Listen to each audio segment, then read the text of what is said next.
आपण गुढीपाडवा सेलिब्रेट करतोय मुक्ता बर्वे बरोबर आणि आपल्याला रोहित खरगे प्रश्न विचारतायत पुण्याहून. रोहित.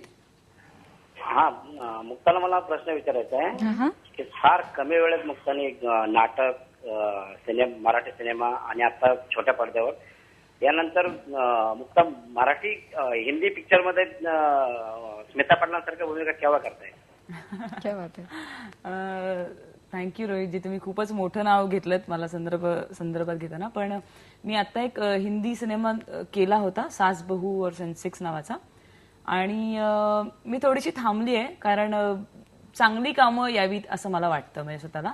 त्यामुळे चांगल्या कामाचा शोध, आणि मी आतापर्यंत 7-8 वर्ष जशी हळूहळू कामं करत गेले तशीच मी वेग थोडा कमी ठेवेन. पण आपल्या सगळ्या प्रेक्षकांना नाराज करायचं नाही म्हणून मी थोडा पेशन्स ठेवून चांगल्या कामांची वाट बघते. बरोबर. आणि तुझं की चांगली कामं, त्याच्यामध्ये चांगली कामं ते कोणताही प्रोजेक्ट असू दे, सिनेमा असू दे, सिरियल असू दे किंवा तुझं नाटक असू दे, स्क्रिप्टिंग खूप महत्वाचं असतं, स्क्रिप्टचा भाग खूप महत्वाचा असतो. त्यामुळे एक सशक्त अभिनेत्री म्हणून एखादी भूमिका निवडताना स्क्रिप्टिंगचा किती विचार करतेस तू? खूप जास्त विचार करायला लागतो. सगळ्यात महत्वाचं म्हणजे नाही म्हणायची ताकद लागते.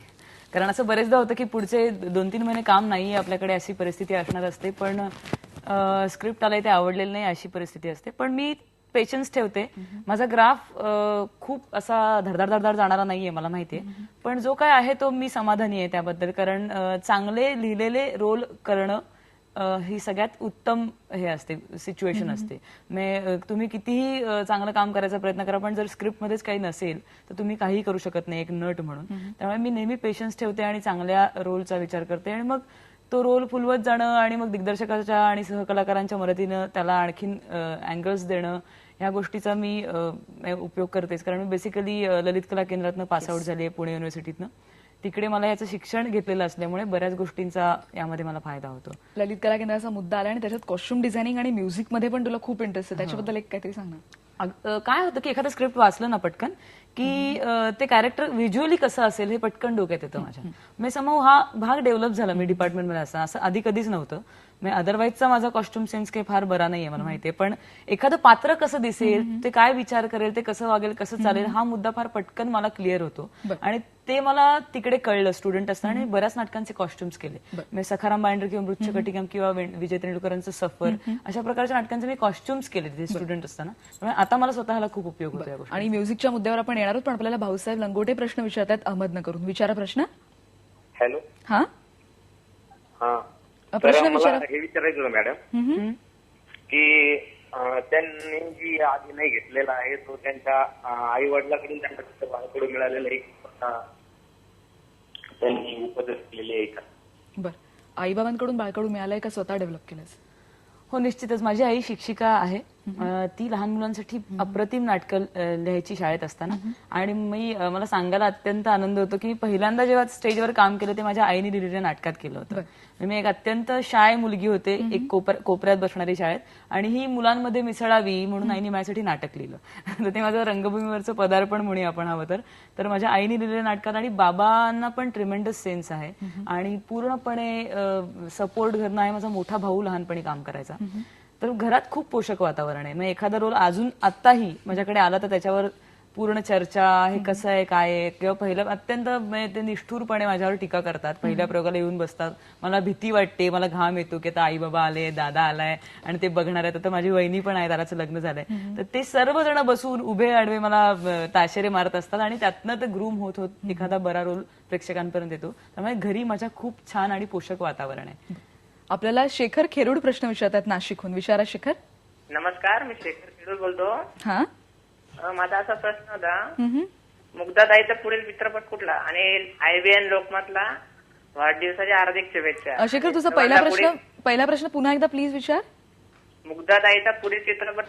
बर आगामी प्रोजेक्ट बद्दल. हा, जोगवा नावाची फिल्म आता एक रिलीज होईल, बहुतेक करून ती मे महिन्यात रिलीज होईल. त्यानंतर मी एक आता गजेंद्र आहिरे बरोबर 2 प्रोजेक्ट्स केले, त्यातलं एक पूर्ण झालंय आणि दुसऱ्याचा 80% भाग पूर्ण झालाय. मी आणखीन एक फिल्म करते उमेश नामजोशीची, त्याचंही शूटिंग बऱ्यापैकी झालंय, आणि 2 प्रोजेक्ट्स आहेत ती पण डिसेंबर पर्यंत येतील. तर फिल्म्स बऱ्याच आहेत, आणि खूप मला सांगायला खूप छान वाटतं की मराठीत खूप उत्तम विषय येत आहेत आणि हवं तसं काम करायला मिळतंय. खूप चांगले फायनान्सर्स आणि खूप चांगले दिग्दर्शक आणि खूप चांगले लेखक यामध्ये इन्व्हॉल्व आहेत. त्यामुळे आमच्यासारख्या होतकरू आणि उत्साही नटांना काम करायला खूप छान वाटतंय आणि खूप छान प्रोजेक्ट तुम्हाला लवकरच बघायला मिळतील. आणि आगामी तिच्या सगळ्या प्रोजेक्ट्सला आपण शुभेच्छा देतोच. Thank you. आपल्याला पांडुरंग सानं प्रश्न विचारतायत नाशिकहून. विचारा. हा नमस्कार वैभवताई. नमस्कार. ताई तुम्हाला मध्ये काम करायला आवडतं का मालिकेमध्ये बस?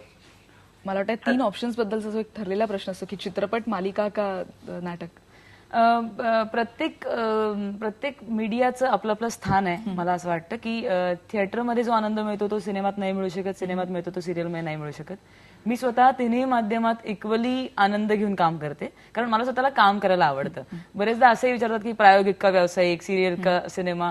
मी अभिनेत्री आहे, मी इमोट करणं, वेगळ्या भूमिकेत शिरणं हा माझा स्वतःचा रोल आहे. त्यामुळे कुठलंही माध्यम असलं तरी थोडे टेक्निकल फरक असतात, पण आनंद मला समान मिळतो असं मला वाटतं. म्हणजे ज्या स्लॉटमध्ये मी काम करत असेल तेव्हा मी पूर्ण मेंटली त्या स्लॉटसाठी असते, डेडिकेटेड असते. आणि थोडेसे तुम्हाला डोक्यात बदल करायला लागतात की आपण कशासाठी काम करतोय, मोठा पडदा आहे, छोटा पडदा आहे का थिएटर आहे, एवढाच फरक आहे माझ्या दृष्टीने. मला तिन्ही माध्यमं इक्वली आवडतात काम करायला. तू इतकं खरं सहज बोलतेस, पण ती अत्यंत कठीण गोष्ट तू अतिशय सोप्या शब्दात आम्हाला सांगितलीस. आपल्याला मधुसूदन जगताप प्रश्न विचारतायत पुण्याहून. विचारा प्रश्न.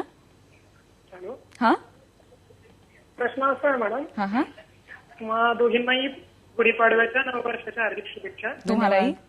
आणि एक डाव दोघी पचार हा जो मुक्तांचा चित्रपट आहे, या चित्रपटासंदर्भात अशोक सराफ यांच्याबरोबर काम करताना अशोक सराफ पडद्यामागची भूमिका काय किंवा त्यांचं एकंदरीत वागणं कसं आहे असा माझा प्रश्न आहे मुक्ता बर्वेंसाठी. कारण पडद्यावर अशोक सराफ सगळ्या ग्रामीण भागात तर दिसतातच, पण पडद्या पाठीमागचं त्यांचं वागणं कसं आहे जाणून घ्यायला मुक्तांच्याकडून मला आवडेल.